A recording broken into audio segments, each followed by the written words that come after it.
CSR rules, profit and sustainability and everything else, and you mentioned it, Liverpool, Arsenal, none of these clubs could afford it. I guess, is there any chance anyone in the Premier League could afford Kylian Mbappe under the way things are currently? It's a good question. I think even your beloved Newcastle, even with the ownership, could not do it right now.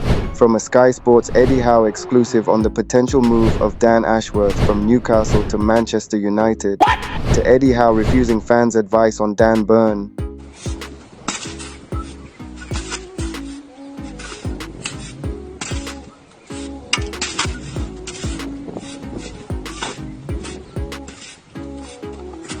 Did Eddie Howe really want to win against Bournemouth? Take a look. Yeah, I think we see it as a point gained, although before the game obviously we were desperately chasing 3 points, and even during the game at different stages I still believed we could get 3 points. But then ultimately when you're in an injury time and you're losing the game, to get a point's a big thing for us. Matt Ritchie was the hero. Matt Ritchie, what a servant he's been for this club for 8 years or so. What a contribution he made today. Yeah, he's just an incredible guy. Inspiration in lots of different ways. And I'm sure if you speak to the other players in the squad, they'll tell you how good he is behind the scenes, how well he trains every day, how inspirational he is, how vocal he is. He's driving the group all the time. So I think today's a nice moment for him, just for us to say to him how much we love him, how much we respect him. Because it's difficult to do that if he's not scored that goal, because people will think, why are you talking about him? But he's as valuable as anybody else in the squad. And there's a couple of key characters behind the scenes that probably don't get enough of a mention, and he certainly will. Join us as we discuss the 5 things we learned in Newcastle United 2, Bournemouth 2. Make sure to subscribe and hit that notification bell, because you are. Awesome! Let's go! Again, Eddie Howe fell for the same game plan used by all the managers that beat him this season. Dan Burn was once again targeted and caught ball watching a couple of times, leading to dangerous Bournemouth attacks. Dan Burn couldn't stop Semenyo from scoring Bournemouth's second. With persisting with Burn, despite his recent form issues, especially when Tyno is available, raises questions about potential mismanagement. What's frustrating is that Howe decided to substitute Burn after going 2-1 down, which only further justifies the criticism. In the game itself, Dan Burn had a 6.8 match rating, 3 clearances and 2 tackles, 48 touches, 68% passing accuracy, 2 ground duels won, and 4 aerial duels won. Joe White coming on over Lewis Hall was crazy, by the way. Joe White has just come back from a loan in League 2 but gets chosen over Hall. Howe and Joe White did, however, say, he's been really good since coming back. Been really pleased with more maturity from him. Performances in training have been very good. He's not getting on the pitch for any reason other than training well, and he deserves to be there. But some feel so sorry for Hall, wasting his career on the bench at a young age when he should be out there showcasing his skills. Chelsea fans were gutted to lose him when Newcastle signed him, but having a £28 million left-back sitting on the bench while you are playing a centre-back at left-back, for me, is not good business. Eddie Howe should fear getting sacked by now. His dreadful in-game management is costing the team highly. It was also a mixed day for Dubravka, unconvincing from crosses at times. He, however, did twice foil Solanke in the first half, latterly saving from point-blank territory, but there was an awful moment in the 51st minute when he slipped, attempting to reach a back pass from defender Sven Botman, in which on this occasion Solanke could not miss and didn't. Could he have done more to prevent Bournemouth's second? Perhaps he was slow to respond and get down with Semenyo's driven shot passing beneath his fingers, but this was more of a team failing. Moments earlier, Newcastle were attacking, but then they stood off. They were way too passive. With Eddie Howe saying, first half he made a couple of really good saves and looked in a really good place. Unfortunately, as a goalkeeper, you slip or something happens and it's highlighted by everybody. I was really pleased with him today. In the game itself, Martin Dubravka had 4 saves, 0.62 goals prevented, 2 saves inside the box, 1 punch, 1 out of 1 successful runs out, 0 high claims, 1 error leading to goal. Failings like that have become a theme, and not all of it is Dubravka's doing, but the absence of fellow shot-stopper Nick Pope is still keenly felt. Newcastle have conceded 12 goals in the last 4 league games at home. Since the start of last season, when Pope has played, they have let in a goal every 131 minutes at St. James's Park. With Dubravka, it is every 43 minutes. But tell me, what do you think is the individual difference between Nick Pope and Dubravka? Then also, for just the second time in the Premier League this season, Newcastle could not name an out-and-out striker in their matchday squad. The other occasion, the 2-0 reversal at Bournemouth in November. For both, Gordon has led the line, pulling inside from the left forward berth from which he has been so effective. The 22-year-old is willing, dropping deep to collect the ball and making runs in behind on the counter. But his best work comes when cutting in from the left and shooting. Despite this in the game, he had a match rating of 7.4, 80% pass accuracy, 40 touches, 5 dribbles, 4 ground duels, 1, 3 key passes, 1 goal, meaning Anthony Gordon has scored 8 Premier League goals this season. That is as many as the rest of his Premier League career combined. Harvey Barnes had a match rating of 7.1 and also looked a threat at times down the left and gave Bournemouth something to think about when cutting inside. As Eddie Howe said, "Really pleased to have Harvey back. He's probably not 100% fit but was fit enough to start and has also done well from the bench. I'm delighted with his performance."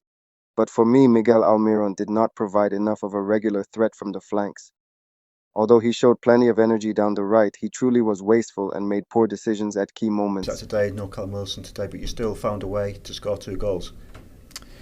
Yeah, I don't think we were at our best as an attacking side today. I think we certainly missed Alex and Callum's qualities.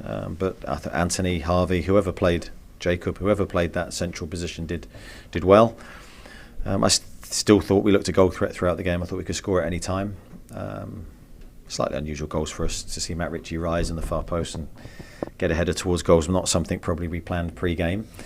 But and the penalty is a difficult one for me to have an opinion on because I haven't seen it again. But just pleased to get the 2 goals. A big shout out to Lewis Miley, who played 89 minutes, having 5 out of 6 tackles won, 2 out of 2 dribbles completed, 9 ball recoveries, 3 out of 3 aerial duels won, 12 out of 16 duels won, 2 interceptions, 1 chance created.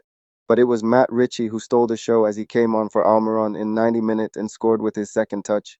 And with that, Matt Ritchie now has more Premier League goals this season than an £82 million Anthony. Howe was full of praise, saying, "Delighted for Matty. Honestly, behind the scenes, he's been incredible for us. He's a real mentor for the young players. He gives his experience and thinks of the team every day. Very unselfish in how he's helped everybody and trains to his absolute maximum." But it was Anthony Gordon who said something transformative, saying, "Matt Ritchie defines what our group is. So professional. Good people get good rewards. People like him is why we got a result today. We don't want to be that team, though. I know it's dramatic and entertaining, but we don't want to be conceding as many as we score. We have to fix it." We've got standards set by the lads, but also if we fall below them, we'll be told about it. And I think that we've got it's said all the time, we've got a fantastic group, and I don't say that lightly. We really have, and I think that shows in the last 2.5 years that we've been building and growing off the pitch, on the pitch, everyone involved collectively. This club is an unbelievable football club and only going in one direction, and for me personally it's an absolute pleasure to be involved in. As you said, there are many changes going on around the club, but one thing that never changes is your celebration, kicking the corner flag. It's been a while, you must have missed that feeling. Yeah, I got to be honest, Kingy, as you know, I love training, I love football, and I've been visualising that moment. One, obviously coming 34 now and getting to an age where there may not be too many more goals, and especially when we started moving back in the formation and left wing back, how many more goals will I score? And I was delighted to score. Number one, to help the team. But as I say, I've been visualising scoring one more time. I probably shouldn't have celebrated in the way I did, but as I say, I've been thinking about that for a long time. In terms of injuries, for second week running, Newcastle have now finished the game with a player using his shirt as a sling, as Fabian Schar looked in some discomfort when leaving the pitch with physio after treatment. Eddie Howe on Fabian Schar did say, "The ball hit his arm and twisted his wrist. Fingers crossed it's not too serious. We could do without another injury."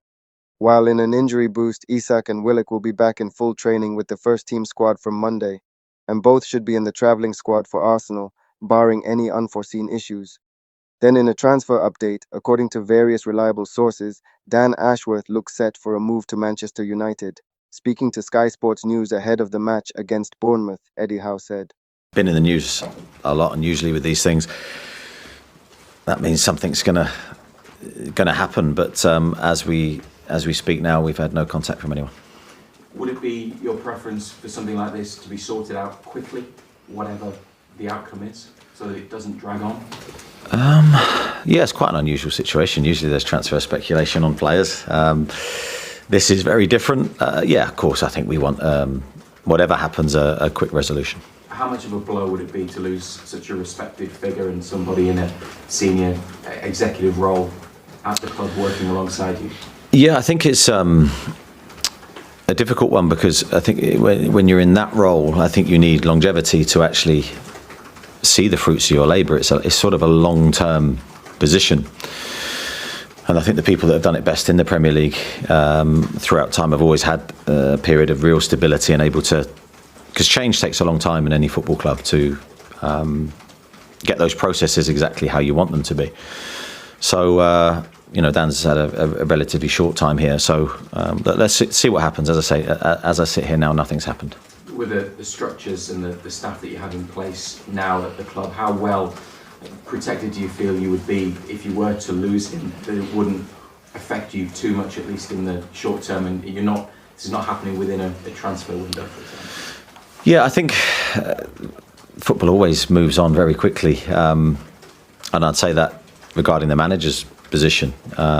So Newcastle is a huge football club. It will continue to work in a very efficient way regardless of who's here. Got some very, very capable people here in all departments, so we would carry on very smoothly. And last one on this, staff can come and go just as players can come and go, and you must have an idea in any case of what might happen next and happen in the future, and how much would that be a sign of a club that's been well run off the pitch, that there would be a succession plan in the event of something like this happening? Yeah, I think there has to be a succession plan, as you say, for everybody. Players, managers, you name the position. I think that there needs to be a strategy. There is a strategy, of course, from the board above, who I think, since they've come to the football club, have run the club really well. But as Roy Keane summed up on Dan Ashworth, he doesn't hang around, does he? I'm not sure loyalty is on the top of his list. He left Brighton for Newcastle, and now, in only 2 years, he's jumping to join United. You have to look at that side of the personality as well. No doubt he is brilliant at his job, but who's to say in a year and a half he might want to go to Real Madrid or Barcelona? And with that, I am beginning to be not a fan of Dan Ashworth. What about you? By the way, if you want to know Newcastle's secret summer transfer plan, click the video on screen now.